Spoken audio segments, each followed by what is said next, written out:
જ્યારે કોઈ માણસ હારતું હોય છે ને ત્યારે જીવવા માટે એક આવી મૂવી આવે છે જેનું ઉદાહરણ હું પોતે છું. આગલી નાટે સુસાઇડ કરતો હતો, લાલા મૂવી જોયા પછીનો જીવવાનો સંકલ્પ કરી લીધો.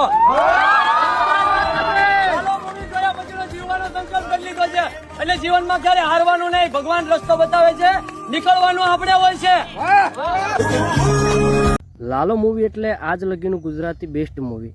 તમે આ વિડીયોમાં જોયું ને કે આ ભાઈનો જીવ બચાવી લીધો. લાલો મૂવી જોયા પછી એને જીવવાની એક નવી ઉત્સાહ અને નવું જીવન મળ્યું.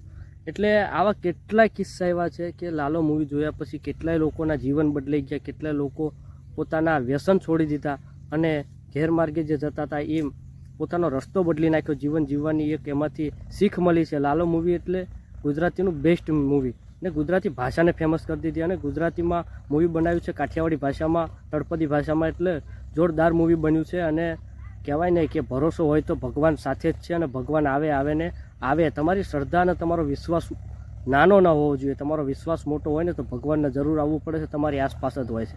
ઘણું શીખવા મળ્યું. અમે પણ મૂવી જોયું અને જીવનનો એક રસ્તો અને નવી એક પ્રેરણા મળી છે જીવન જીવવાની. અને દરેક લોકો જે જોયા આવ્યા છે, ના જોયા હોય તો મૂવી જોઈ આવજો, જોયા લાયક છે. અને મોબાઈલમાં ડાઉનલોડ કરો એના કરતાં થિયેટરમાં જોવા જજો તો બહુ મજા આવશે. ગીતો પણ એવા છે, સોંગ પણ એવા આપ્યા છે, સંગીત પણ એવું આપ્યું છે, સૂર પણ એવા આપ્યા છે અને શબ્દો અને ભાષા અને વાર્તા લેખક જે ડાયરેક્ટર છે એમને પણ બહુ પ્રમોશન સારું આપ્યું છે.